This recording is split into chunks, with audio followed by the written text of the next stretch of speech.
A random sample of 100 students is selected from a certain school. They're given intelligence tests to determine their intelligence quotient scores. Scores on this test yield a sample of values 6 equals 1 and 12, and S equals 11. What is a 90% confidence interval for the school mean intelligence quotient based on sample values?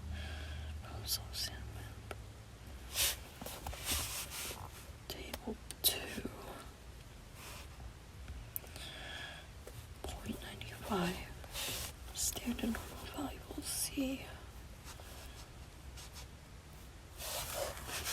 Negative 1 point.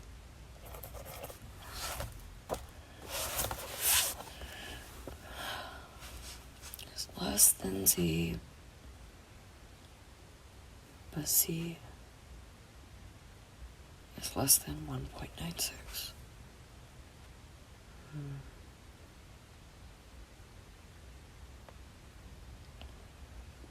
Square root of n. Plug that in over here. You get 1 negative 0.96 less than x minus rho square root of n. Yet 1.96 is greater than square root of n.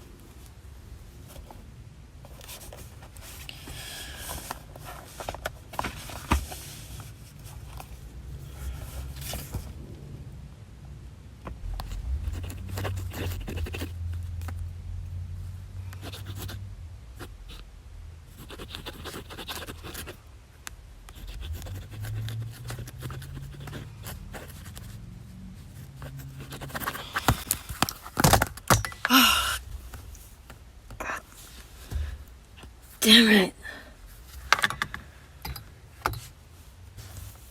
Professor's such a jerk. Like hell, we're gonna finish 8 statistical simulations by the end of this weekend. Before finals week. Who does he think he is? Assigning them so goddamn last minute. On top of that, I still have to study for bio and engineering on Tuesday. My algorithm project's due on Thursday.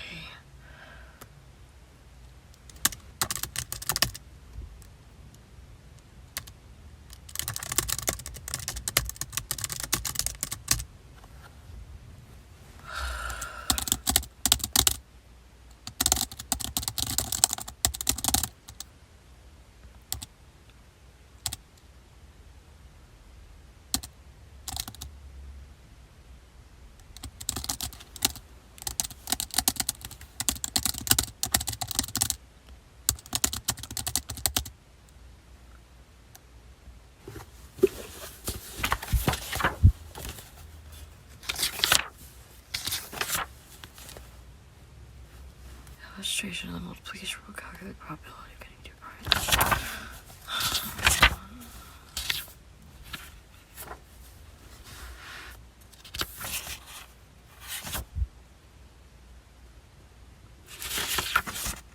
Okay, chapter 4.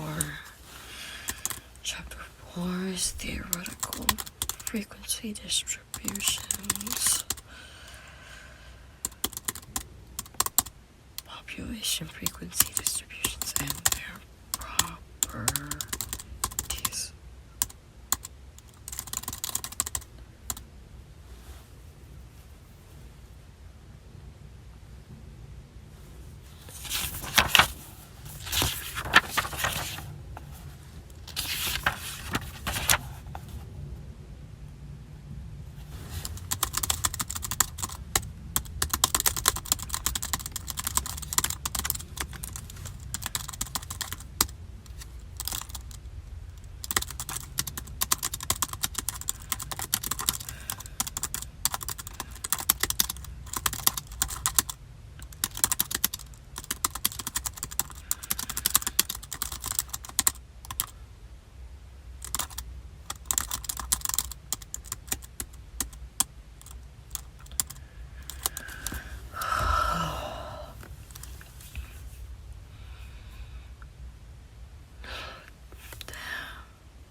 Damn, it's so wrong.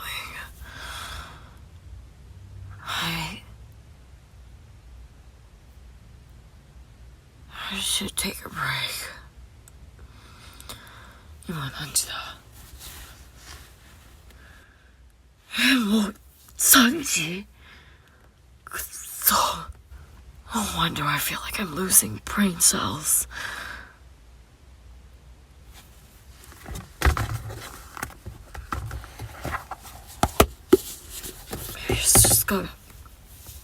Maybe I should just call it a night. Get my mind off of this shit. Plus, if I pull another all-nighter, listener's gonna kick my ass.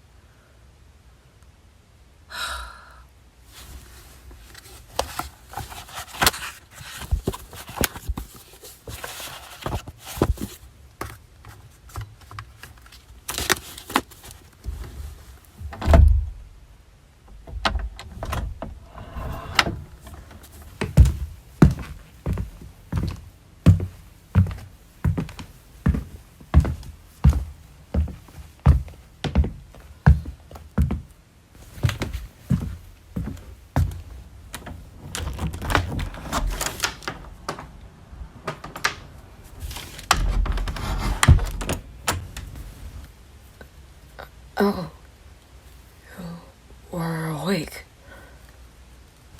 まだ起きてたんだ. I could ask the same thing to you. What are you still doing up? Me? You know I was studying. And you can't give me shit for it either because it's 3 in the morning. And it's not 5 this time. As for you, it's 3 in the morning. What are you still doing up? You can't sleep? Listener, I'm kinda getting worried because you haven't been able to sleep much this past week. Well, I mean, guess that makes the both of us. Did you have another nightmare? Do you want to talk about it? Oh, no, that's okay. I won't push you. Plus, I'm exhausted. I don't know how much more I can keep my eyes open. But also, at the same time, my head's so buzzed from all the statistics and numbers that I was studying for the past 4 hours. I don't know if I'll be able to actually go to sleep. I'm just tired. You want me to read to you? Like a bedtime story? What, fucking Cinderella or some shit? Well, ne. I guess it could help me get my mind off, well, everything. Alright, well, how about this one? I actually just started reading it. I haven't gone far into it at all. Got the book for free though. The hairdresser at the salon just told me to take it, so, I mean, might as well. The cover's very pretty, I think. Reminds me of Emma, with all the orange, yellow, and green. That's the first thing that stood out to me. Yeah, I know I'm not supposed to judge a book by its cover. Well, might as well get into it.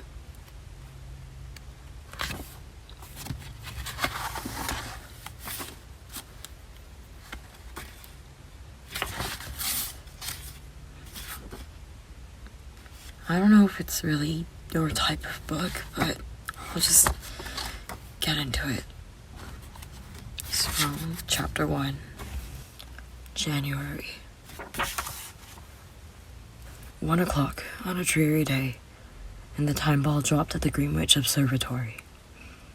There was ice on the prime meridian, and the ice on the rigging of the broad-beamed barges down on the busy Thames. Skippers marched the time and tide, and set their ox-blood sails against the northeast wind. A freight of iron was bound for Whitechapel Foundry, where bells tolled 50 against the upheaval as if time were running out. Time was to be served behind the walls of Newgate Jail, and wasted by philosophers in cafes on the Strand. It was lost by those who wished the past were present, and loathed by those who wished the present past.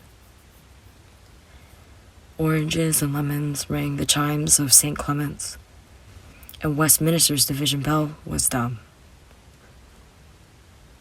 Time was money in the Royal Exchange, where men passed the afternoon diminishing their hope of threading camels through a needle's eye, and in the offices of Holborn bars, the long-toothed clog of the master clock caused an electric charge to set its dozen slave clocks chiming.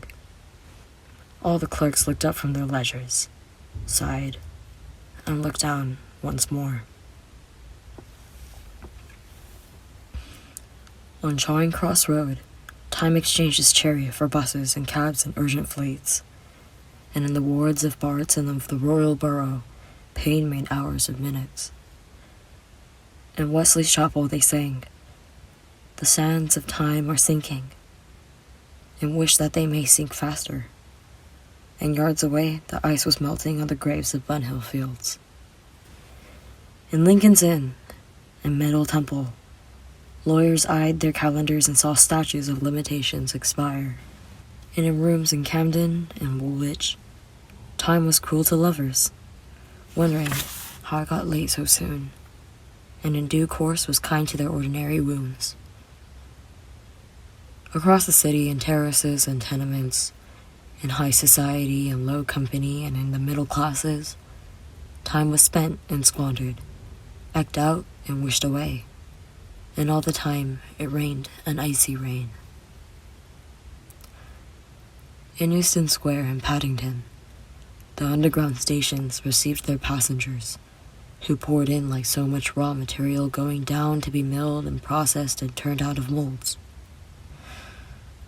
In a Circle Line carriage, westbound, fitful lights showed that the Times had nothing happy to report, and in the aisle, a bag spilled damaged fruit.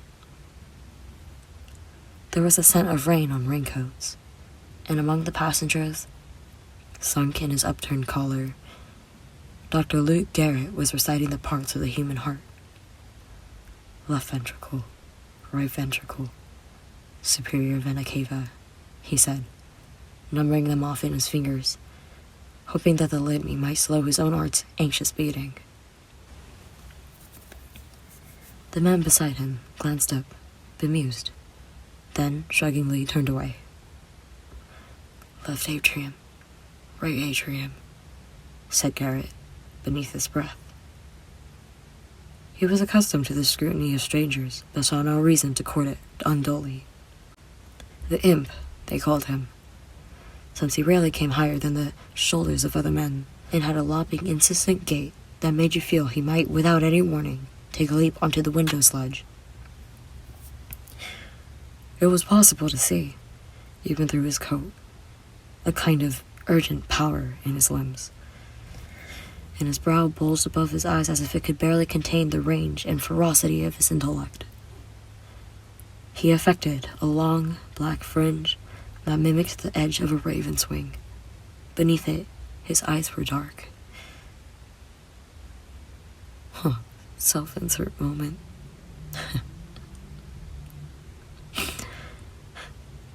Ignore me. Anyways. He was 32, a surgeon, with a hungry, disobedient mind. The lights went out and relit, and Garrett's destination came closer. Michael Seaborn had died 6 days before, of cancer of the throat, and had endured the consuming disease and the tension of his doctor with equal disinterest. It was not toward the dead that Garrett's thoughts were now directed, but rather his widow, who, he thought, smiling, would perhaps be brushing her untidy hair or finding a button gone on her good black dress. The bereavement of Cora Seaborn had been the strangest of all that he'd seen, but then he'd known upon arrival at her Fowler Street home that something was awry. The atmosphere in those high-ceilinged rooms had been confirmed one of unease, seeming to do little with sickness. The patient at the time had been relatively well, though given wearing a coverette doubling as a bandage. The coverette was always silk, always pale, and often very slightly stained. In such a fastidious man, it was impossible to imagine that it had been done unconsciously, and Lucas suspected him of trying to make his visitors ill at ease. Seaborn had managed to convey the impression of height by being extremely lean, and was so quietly spoken it was necessary to come near in order to hear him. His voice was sibilant. He was courteous, and the beds of his nails were always blue. He'd endured his first consultation calmly, and declined an offer of surgery. "I intend to depart the world as I entered it," he said, patting the silk at his throat, "without scars." "There is no need to suffer," said Luke, offering unsought consolation. To suffer? The idea evidently amused him. An instructive experience, I'm sure. Then, he said, as if one thought naturally followed from the other, "Tell me, have you met my wife?" Garrett recalled often his first meeting with Cora Seaborn, though, in truth, his memory of it was not to be trusted, having been made in the image of all that followed. She'd arrive at the moment, as if summoned, pausing at the threshold to survey her visitor. Then she'd cross the carpet, stoop to kiss her husband's brow, and standing behind his chair held out her hand. "Charles Ambrose told me no other doctor will do. He gave me your article on the life of Ignan Simon Wells. If you cut as well as they write, we'll all live forever." That easeful flattery was irresistible, and Garrett could do nothing but laugh and bow over the offered hand. Her voice was deep, though not quiet, and he thought at first that she may have had a nomad accent of those who had never lived long in one country. But it was only that she had a faint speech impediment, overcome by lingering on certain consonants. She was dressed in gray, and simply, but the fabric of her skirt shimmered like a pigeon's neck. She was tall and not slender. Her eyes were also gray. In the months that followed, Garrett had come to understand the little the unease sending the Fowler Street air alongside the sandalwood and iodine. Michael Seaborn, even in the extremities of pain, exuded a malign influence that had little to do with the invalid's usual power. His wife was so ready with cool cloths and good wine, so willing to slip a needle into a vein, that she might have memorized a manual on the woman's duties down to its last syllable. But Garrett never saw anything passing for affection between Cora and her husband. Sometimes he suspected her of actually willing the brief candle out. Sometimes he was afraid she'd take him aside as he prepared a syringe and say, "Give him a little more. Give him a little more." If she bent to kiss the starved saint's face on the pillow, it was cautiously, as if she thought he might rear up and tweak her nose in spite. Nurses were hired to dress and drain, keep the bed sheets clean, but rarely ever lasted a week. The last of these, a Belgian girl, devout, passed Luke in the corridor and whispered, "Il est un comme un diable," and showed him her wrist, though there was nothing there. Only the unnamed dog, loyal, mangy, never far from the bed, had no fear of its master, or, at any rate, grown accustomed to him. In due course, Luke Garrett grew familiar with Francis, the Seaborn's black-haired, silent son, and with Martha, the boy's nanny, who was given to standing with her arm around Cora Seaborn's waist with a possessive gesture that he disliked. Cursory appraisal to the patient was hurriedly got out of the way. After all, what was there to be done? And Luke would be taken away to survey a fossil tooth Cora had received in the post, or to be interrogated at length as to his ambition for advancing cardiac surgery. He practiced hypnosis on her, explaining how once it had been used in war to ease the removal of soldiers' limbs. They played games of chess, which ended with Cora aggravated to find her opponent had marshaled his forces against her. Luke diagnosed himself to be in love and sought no cure for the disease. Always he was aware of a kind of energy in her, stored up in waiting release. He thought when the end came for Michael Seaborn, her feet might strike blue sparks on the pavements. The end did come, and Luke was present for the last breath, which had been labored, loud, as if at the last moment the patient had to set aside the ars moriendi and cared only to live a moment longer. Huh? What does that mean? It means the art of dying. It's Latin. So, if you read the quote, it would go like, as if at the last moment, the patient has set aside the art of dying and cared only to live a moment longer. Of course, my love. Do you want me to continue? Of course. And after all, Cora was unchanged, neither mourning nor relieved. Her voice broke once when reporting that the dog had been found dead, but it was not clear whether she was about to laugh or cry. The death certificate signed, and all that remained of Michael Seaborn resting elsewhere. There was no sound reason for Garrett to make his way to the fallow street, but he woke up each morning with one purpose in mind, and arriving at the street, the iron gates, he would find himself to be expected. The train drew into the embankment, and he was borne along the platform with the crowd. Grief of a kind came to him then, though it was not for Michael Seaborn, nor for his widow. What troubled him most was that this might mark the last of his meetings with Cora, that his final view of her would be as he looked over his shoulder while mourning bells tolled.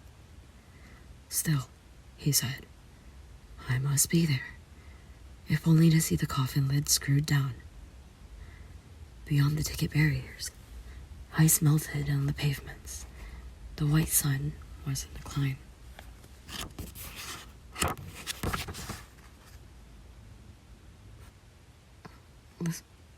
Listener, you've fallen asleep.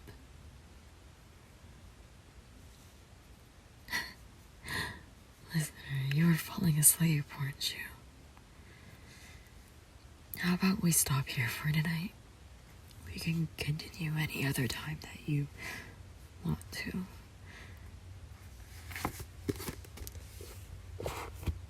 I actually really enjoyed it. I honestly wouldn't mind doing it again. Good night, listener. Sweet dreams. Oyasuminasai. Get some rest, okay? I'll be here in the morning. I promise.